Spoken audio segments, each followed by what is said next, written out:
Welcome back. Ahead of today's impeachment trial, many in the liberal-leaning media arguing that convicting former President Trump is a moral necessity. We'll play you this. This is one exchange on CNN last night. I am deeply disappointed in former President Trump. He was not honorable. He let a lot of people, peaceful people, down. I have to leave judging him up to others. Also says, I deeply regret and am very sorry I entered the Capitol building on January 6, 2021. I should not have been there, period. He should have led with that. So why does he believe that the president wasn't honorable and let down a lot of peaceful people? One of the things that you've missed out and others have missed out on is the propaganda and the talk by Trump. All right, let's bring in our panelists to discuss. We have Jayden Horan, political and cultural contributor at Metropolitan Magazine, also a former Hill Communications staffer. Welcoming in Democratic strategist and attorney Kelly Hyman. And finally, Republican strategist Brian Trasher, author of this book here on your screen, Laws and Sausage. Very interesting.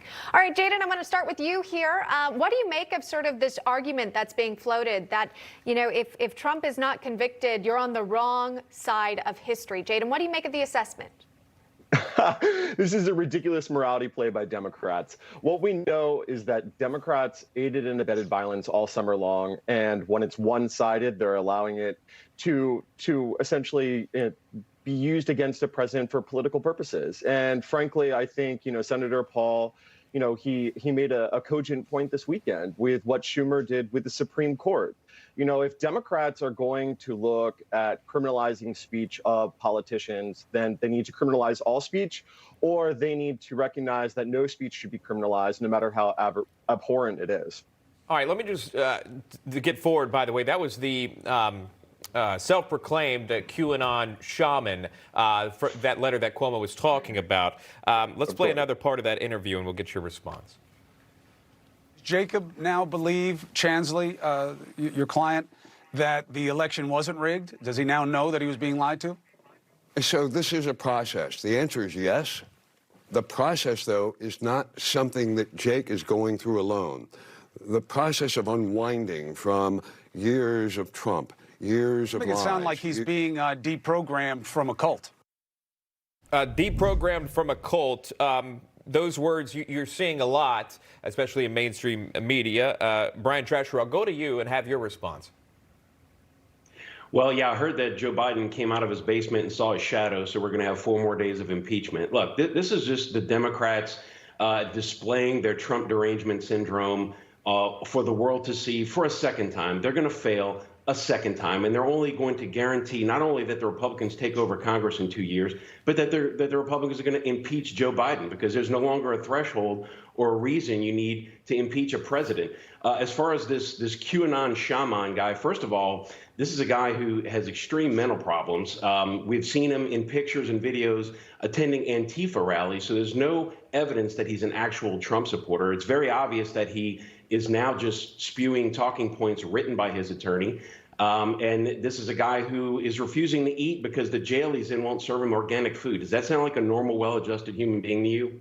Well, he's also facing, obviously, legal challenges for trespassing in the Capitol, so his attorney will have to advise him on that. But, Kelly, I want to go to you somewhat to Brian's point. This idea here that this impeachment will likely fail, rather the conviction will likely fail, because Republicans, there won't be enough who would side with Democrats in this effort to convict Donald Trump, the private citizen, at this point. So, Kelly, I'll ask you, do you think this impeachment trial is worth continuing on, considering, obviously, all those Trump voters and Republicans out there who would say this is, and argue that this is just more divisiveness, that this is not bringing the country together?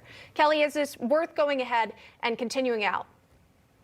Absolutely. I definitely think it's worth continuing. I think people need to be accountable for their actions. And I think the American people need to see exactly what happens. And ultimately, it's up to the Senate. But I really would like to hear from Donald Trump. I really think it's important for him to testify and to tell his story, to tell American people. If he believes that he did nothing wrong, then he should tell the American people and take the witness stand and testify.